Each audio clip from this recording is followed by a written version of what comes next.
Well, have you ever been to a kitchen in the deep woods of North Florida? Hey there, I'm Tammy at All About Living, and today we are going to have a deep south southern supper. You are not going to believe what I'm going to use for ingredients until I show them to you. Welcome to Tammy's Outdoor Kitchen. We are going to have chicken nibbles, cheese grits, and garden peas. And you cannot get more southern than this. Okay, the first thing we're going to do is we're just going to start our peas. And I'm just going to put my peas in this little pot.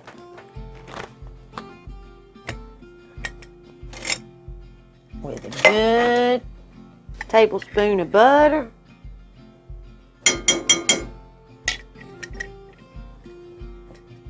And a tiny pinch of salt.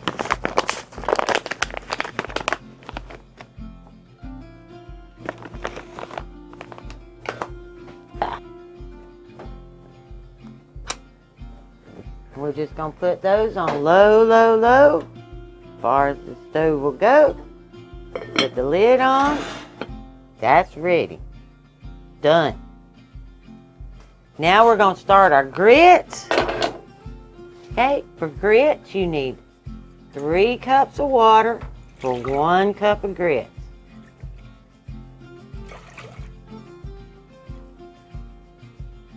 And you might need a little more, depends on how old your grits are. Let's get that started, and that's going to be a high flame.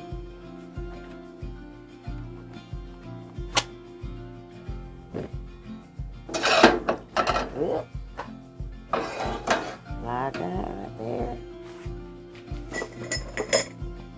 I'll get some good kosher salt. Probably about a teaspoon and a half of salt. And my cup of grits. Gonna give that a good stir with a whisk.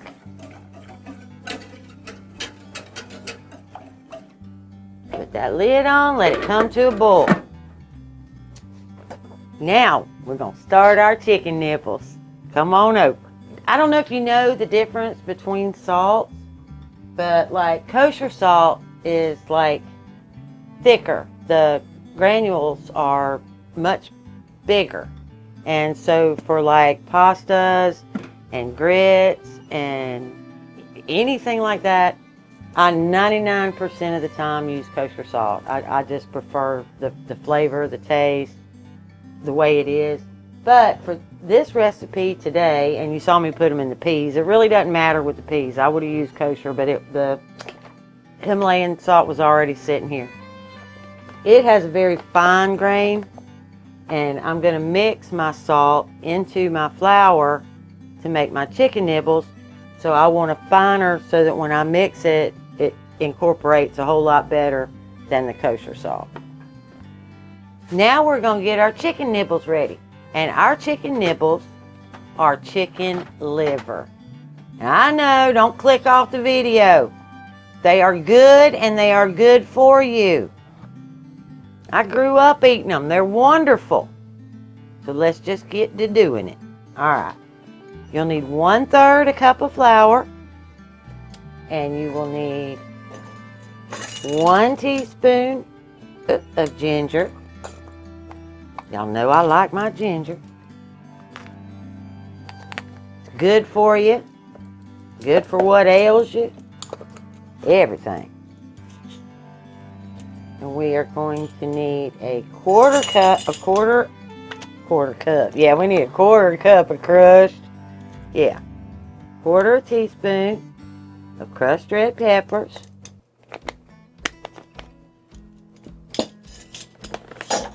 And I'm going to use about probably a 1/2 teaspoon of salt for that 1/3 of a cup of flour. Alright. We're going to get that good and mixed up.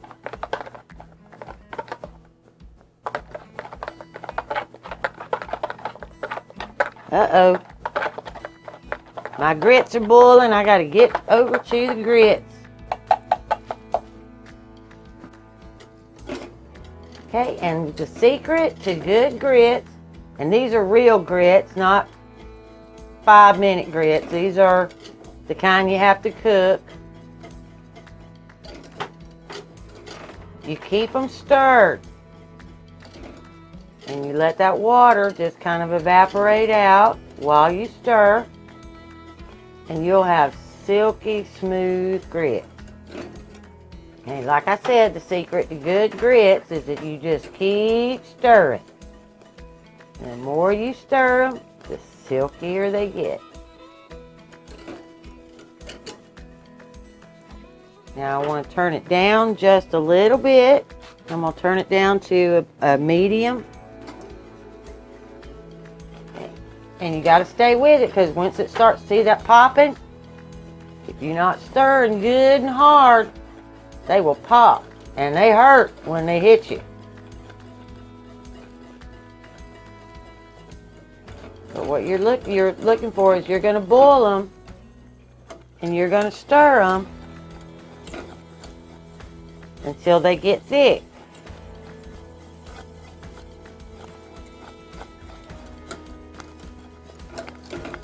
Ooh.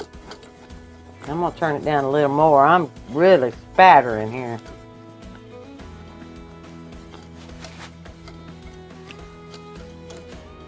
Okay, I got it down where they're not spattering.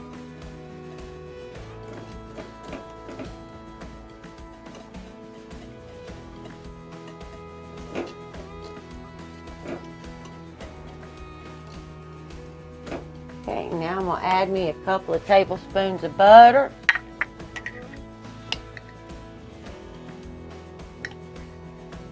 And I'm generous with my butter. If y'all watched our channel at all, I am generous with my fats.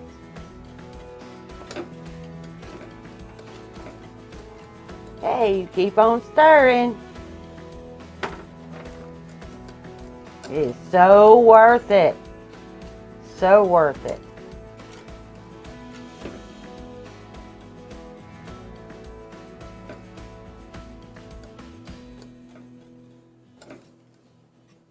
Okay, that's about where I like it. So now I'm going to turn that off. And I'm going to add some cheese, about a cup, which is a good handful, plus some, because I like cheese too. Give that a good stir.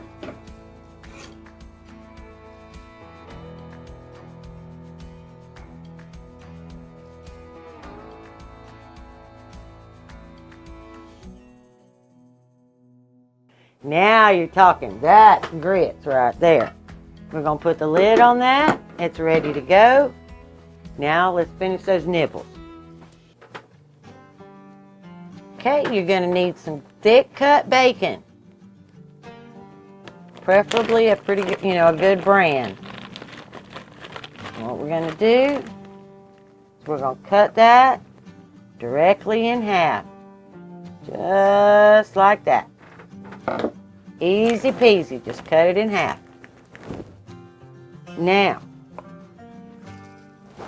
we're going to take, oh, and you need to rinse. Go ahead and, put them in a colander or sieve, rinse them, and then pat them dry so that they're easier to work with and they're not all bloody. That works real well. All right, now we're going to take that. We're going to dredge it in that flour. We're going to pick up a piece of bacon. We're going to wrap that bacon around that liver. Oops, I forgot to take the lid off my toothpick, y'all. Hold on. All right. Take a toothpick and run it through. Just like that. Set it aside.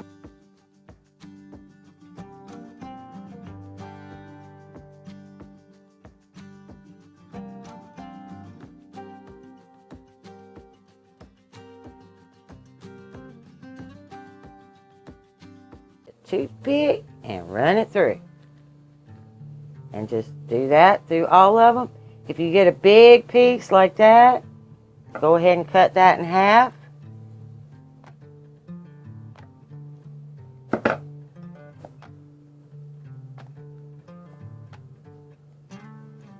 That dredge, get you a piece of bacon. Get it wrapped around. Get your toothpick and run it through.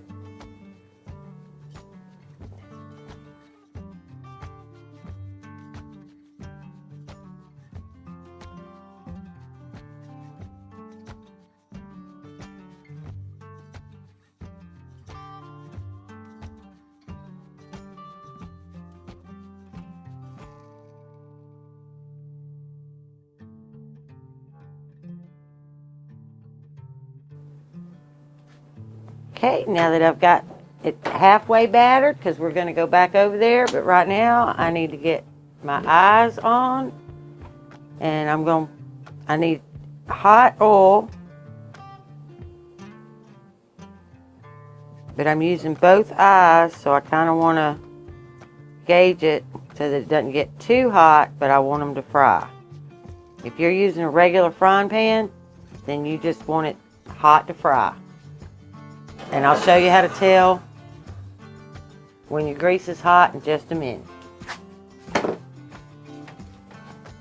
Okay, we're going to test our oil. You're going to put a wooden spoon in there and then look down in there. And if it's frying that spoon or trying to fry your spoon, then it's hot enough. And I am. Okay, see how it's trying to fry that spoon? I'm good and hot and ready. And this is lard. I use lard to fry. All right, now we're going to batter them one more time. And get a good coat on that bacon. And then we're going to drop them in.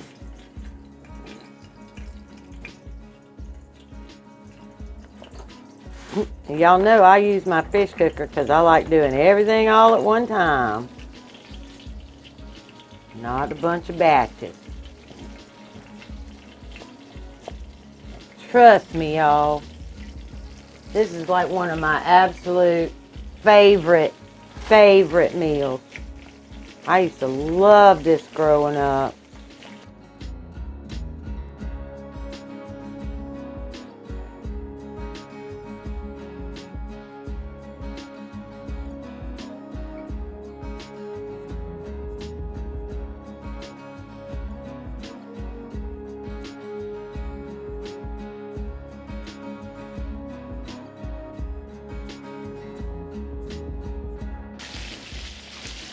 All right, my basic rule of thumb is 3 to 5 minutes, the first, on the first side, and then I'll flip them and give them another 3 to 5 minutes.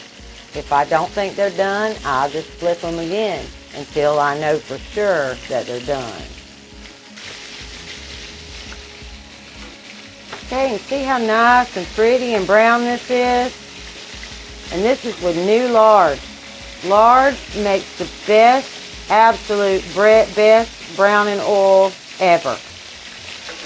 Cooking oil, take, vegetable oil, safflower, all that crap, which is what it really truly is crap.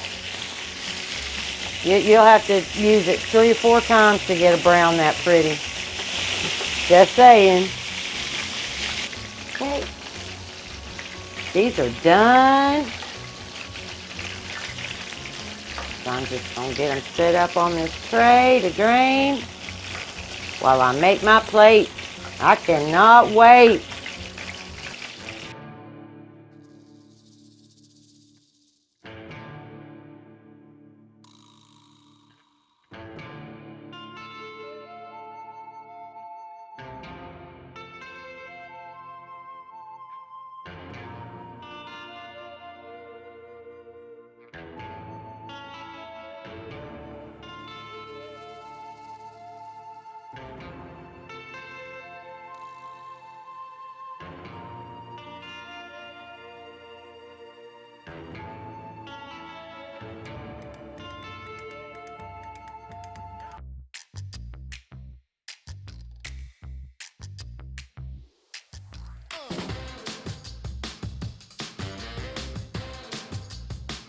Okay, folks, well under $10. Quick, easy, minimal ingredients.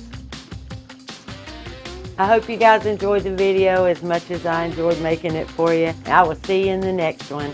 Like, subscribe, share, join our channel, and I'll see you next time.